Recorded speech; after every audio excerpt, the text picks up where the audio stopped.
As I sat on my non-bar stool, wondering what, pray tell, this evening at the Club Seattle in Terre Haute, Indiana might have in store for me, someone tapped me on the shoulder. "Excuse me," said a female voice from behind me. As I turned around, I was nearly poked in the eye by one spike of a massive orange hairdo. "Oh, geez, I'm sorry," said the girl who was attached to the orange hair. "It's okay," I said, cat-like reflexes, "What?" "Nothing. What's up?" The girl seemed somewhat nervous for some reason or another. It was strange to see such a sheepish expression on the face of someone who sported a spiky orange hairdo, a nose ring, and a tattoo of a lizard winding its way down her arm, but the nervousness definitely was there. She cleared her throat and then said in a voice that was quite quiet for a nightclub, "You're the writer, right?" Right, that's me," I said, and I held out my hand. "David." As she raised her hand to shake mine, I could see that she was actually trembling slightly. "Lisa," she said, I was wondering, actually my friends and I were wondering, how did you manage to get ahead like this?" At first I was puzzled by her question. It took me a moment before realizing that she was talking about my working for a major magazine. I almost laughed aloud at the thought that this girl was under the impression that I had somehow gotten ahead. Perhaps I should have told her that I was probably the least ahead person in this room. Instead, I opted for my usual sort of reply. "Well, I'll tell you," I said. "I had to sleep with an awful lot of people. Some of them I didn't mind, but the publisher is this hairy old guy, and that just wasn't enjoyable." I don't know, maybe it's my delivery. Many times I say things and people don't seem to know if I'm being serious or funny or creepy. I don't know. To me, I seem to possess perfect comedic timing, but I suppose that I must not possess perfect comedic timing because it seemed to take this girl a moment to realize that I was joking. Once she did realize, then she, of course, did laugh. Too much. Then she said, "No, really." "Really? Well, really, I'm not exactly sure. I got my first fake ID when I was 16, and my friends and I used to hit every bar in LA that we could get into." "LA, wow," she said enviously. "Yeah, LA, wow. I just got hooked on the whole nightclub lifestyle. We'd see a dozen different bands a week, and we became experts on the whole music scene, so it just made sense for me to start writing about it. And one gig led to another, which led to another, until I reached the pinnacle of my profession, said pinnacle at which you now see me." "Wow," she said. "Wow," I echoed. I lit up a new cigarette and waited for her to say something. If you wait long enough, they always do. She began, "I've always wanted to do what you do." "Chain smoke?"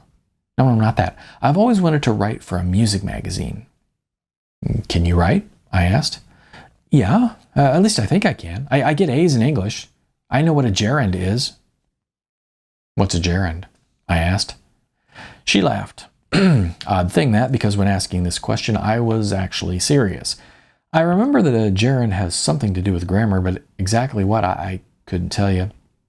Don't hold it against me. Remember, I said right from the start that my career had just been one successful scam. "So, are you still in school?" I asked. "I'm a freshman," she said. "Okay.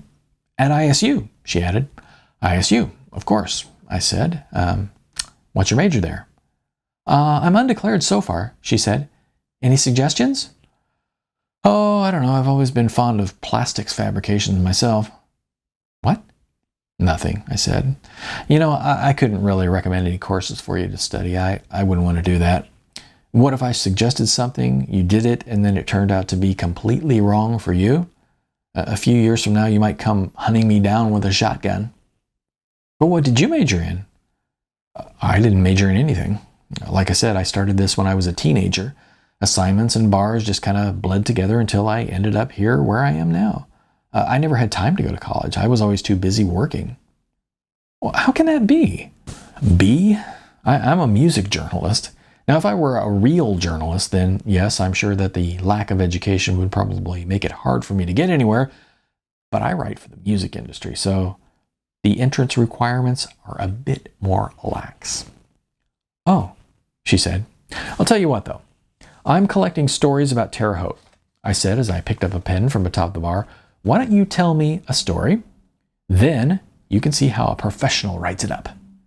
Oh, no, I don't know any stories, she said. Well, you don't have to know stories. Just tell me a bit about yourself. Tell me something interesting that's happened to you. She blushed deep crimson and said, Oh, no, I couldn't. Sure you could. No, I couldn't, she stammered. I've got to go. Thanks for talking to me. Then she sheepishly turned away and walked back to her group. I shrugged, dropped the pen back on the table, and settled into my buzz. As I sat there, just me and my buzz, Steve, the non-bartender, and another man came up to me. The man with Steve had the BABG syndrome. He had both big arms and a big gut. His upper body strength was immediately obvious, yet so was his protruding belly. I've never understood these guys. I mean, why spend all of that time building up your arms if you've still got the gut thing going? Why not sacrifice some of your arm workout time and trade for treadmill time? At any rate, the man with Steve had that look. He was not very tall, and the lack of height made his stoutness seem even more pronounced. Steve introduced this BABG man as John.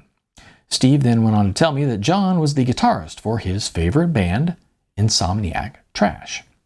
This surprised me a bit because John looked as though he was probably closer to my age than the college age of most of the other musicians I had seen. John smiled as we shook hands, his big meaty one practically swallowing my stick figure hand. He said, Steve here tells me that you and me got something in common. Is that right? I asked. Yep. Come on out to my truck and I'll show you. Now, come on out to my truck is not a phrase that one hears very often in New York. So I chuckled to myself at what no doubt no one else in the room would have found funny. Out to your truck, I asked. Yeah, come on. So I got up and followed John out to the parking lot. As I followed, I could see that John's close-cropped brown hair was starting to go there at the back of his crown. Luckily, that pain hasn't yet come to me, but I dread the day that it does. My heart always goes out to any man who has been its victim. Other than impotence, I can't think of a worse thing that could happen to a man. And at least impotence is a private thing. Hair loss is right out there in the open for the whole world to see. We arrived at a shiny blue van. John reached up and opened the unlocked door. The van had that well-kept vehicle look. I'm sure that it was not a new van, but it sure did look like a new van. Well, I said, this is a van. And? Well, in my mind, there's a difference between a van and a truck. That's funny, he said. You know, my wife says that to me all the time. It's a van, she says. John then climbed into the van, which actually bounced a bit from the weight of his entry. I could see that John was headed toward a small refrigerator in the back. He stopped before the refrigerator, then said to me, you're going to have to step in. So I stepped into the van, which did not move an inch when I did so, and closed the door behind me. When I turned back toward John, he held out a bottle of beer in each hand. I looked at the little drops of condensation sparkling on the outside of the bottle, and I have to say, I loved the man. John said, See, told you we had something in common. First time we played here, I drove my car. Now, I didn't know this place was dry. Hell, I'm used to playing weddings and parties and shit where the booze just flows. That first gig here about drove me crazy. So from then on, I always make sure that I bring the truck and that the fridge is full of beer. Resourceful, I said as I took a nice cold swig of beer. Damn straight, he replied. But hey, don't tell that girl who runs this place, okay? I don't think she'd take it too good. You have my solemn word, John. I won't tell on you if you won't tell on me, I said as I pulled a little flask from my pocket. Ha! Exclaimed John as he slapped his knee. I knew we were the same. I just knew it. So, there we were, me and my newfound friend John, sipping beer in the back of a van, like two teenagers hoping not to get caught. With an endless parade of ideals rushing by, how to know what to choose? Tell me which to choose. I'm not thrilled with the thoughts that tiptoe through my head in the dark of the night. With the sun in my hair and the light on my face, I can scream at those thoughts. Just let me go. Walk away. Walk away. Walk away. Walk away.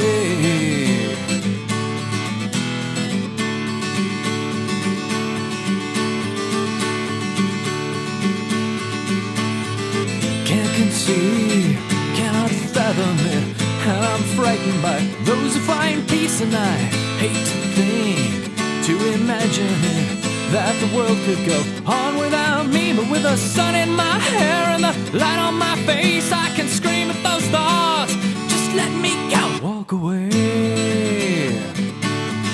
Walk away. Walk away. Walk away.